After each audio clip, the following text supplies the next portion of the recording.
banyak yang menunjukkan dengan utama tugas-tugas kan ya. Oke, Bu, hari ini saya mau dalam ngobrol-ngobrol saja tentang kondisi sekolah kita, terutama ini kaitannya dengan SPMI dan bagaimana sekolah dilakukan dengan. Yang pertama ini, Bu, saya mau menanyakan apakah sekolah ini memiliki rencana kerja tahunan? Oke, memiliki, artinya kan itu pasti ya, harusnya itu tiap sekolahan itu memiliki. Seandainya sekolah itu tidak memiliki RKT, ya itu tadi mau bisa berdasarkan apa? Itu kan rencana kerja tahunan. Dan sekolah kan ada rencana kerja tahunan, ada rencana kerja menengah, ya kan ya, ada rencana kerja jangka panjang, kan gitu kan ya. Nah, itu jadi yang ini ada. Oke, terima kasih. Di dalam penyusunan RKT ini juga berdasarkan, tentunya kan di sekolah ada rapat pendidikan, apakah juga memasuk ke rapat pendidikan? Sebelum rencana kegiatan tentunya wajib kita harus melaksanakan rapat dulu evaluasi bersama.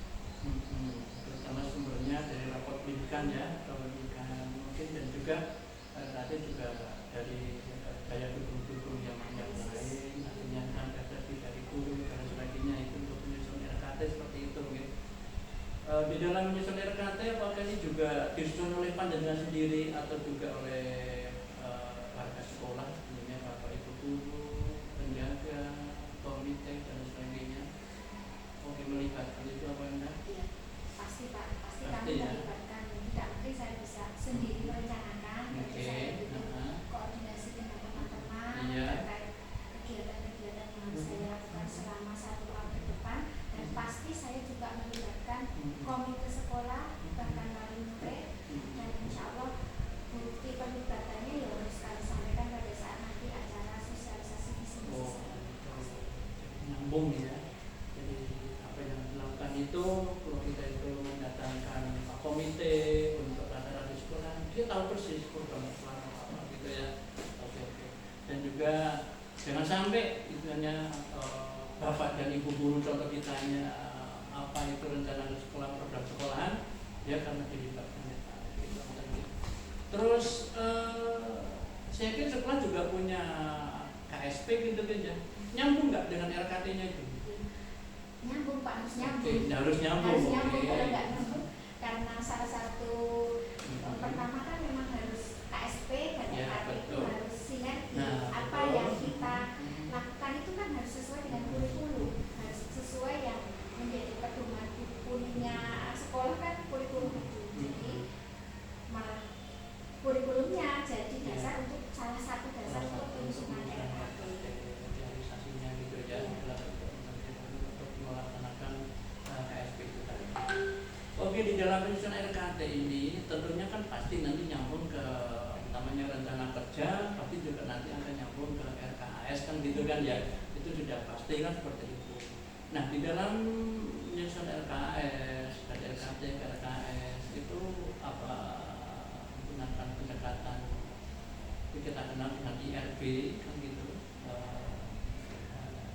menggunakan data IRB atau tidak? IRB itu semacam analisis. Ya, refleksi, benahi, itu pasti maksudnya identifikasi, refleksi, benahi. Kan memang sumbernya dari rapat pendidikan. Rapat pendidikan. Ya, rapat pendidikan itu kan ada bahasa kami perencanaan berbasis data.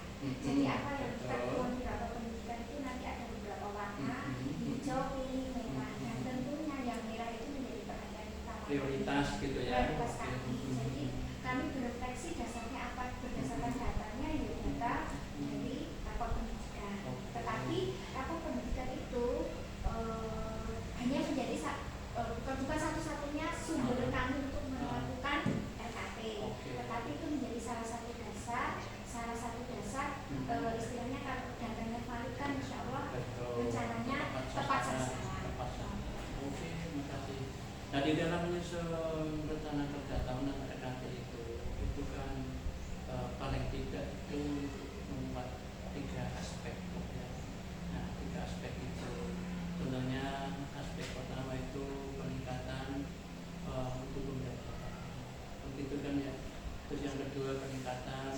kualitas PTK itu sendiri. Terus yang ketiga terkait pengadaan dan juga apakah di RKT Pembinaan juga memuat itu? Harus Pak, itu harus semua sebenarnya terkondisi di dalam apalagi yang berhubungan dengan pembelajaran. Otomatis kan di IRB di raport mutunya itu pun sudah istilah indikator apa yang harus ditingkatkan seperti literasi, numerasi anak, dan kemarin di raport pendidikan kita masalah pendidik Pak.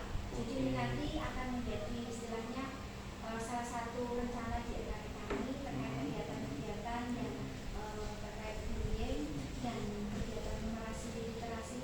Kemudian untuk peningkatan PPK juga kami istilahnya akan masukkan dalam RKT kami. Kami juga sudah berkoordinasi dengan Bendahara Pos untuk memasukkan IHT, in-house training ke dalam kegiatan kami minimal 1 tahun.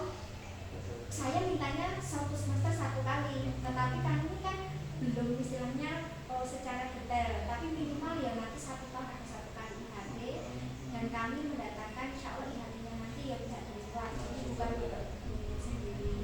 Kemudian untuk sarana prasarana dan itu kami juga berdasarkan data Dapodik juga Pak. Jadi di Dapodik itu sudah ada data mengendus dari form PUPR.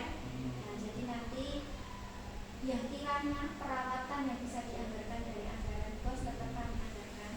Untuk sarana yang dianggarkan dari POS misalnya laptop, printer, itu pasti kami anggarkan dari POS. Betul, jadi saya dengar ini termasuk prasarana pengadaan sarana prasarana ya tentang apa digitalisasi mudah-mudahan full ya. Mudah-mudahan untuk teman-teman betul. Oke, selanjutnya kita ke ini. Apakah juga sering mengadakan evaluasi kinerja program sekolah? Kalau secara istilahnya sering, bahasa kami sering, kami kan istilahnya setiap butuh komunikasi. Jadi secara tanpa disadari itu menjadi salah satu bentuk evaluasi kami.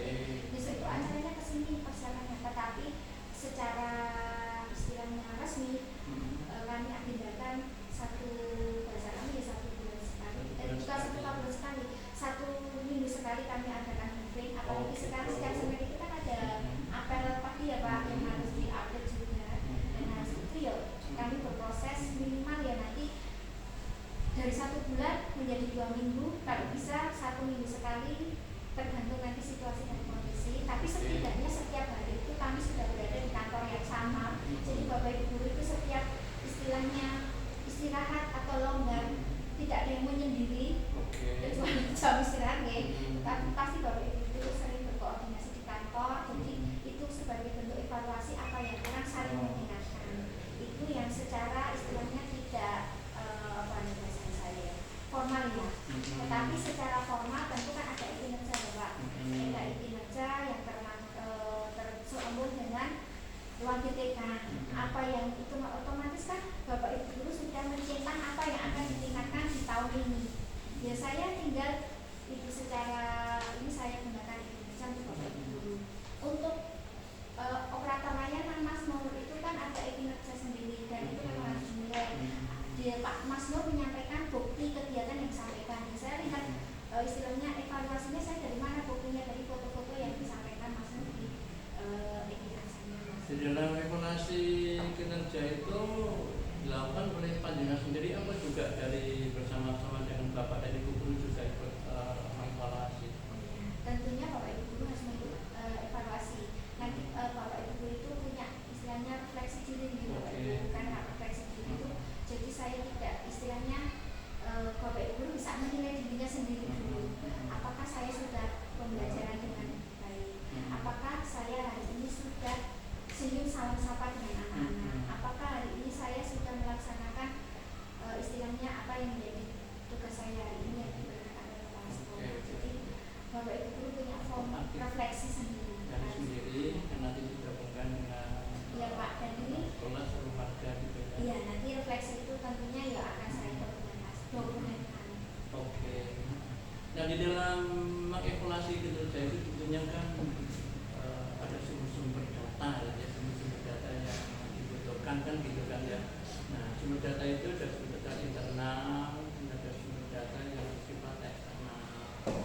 Nah, internal itu tentunya kan ya dari asesmen yang dilakukan di sekolah itu kan juga dari masukan juga refleksi dari bapak dan ibu itu masuk sumber data internal.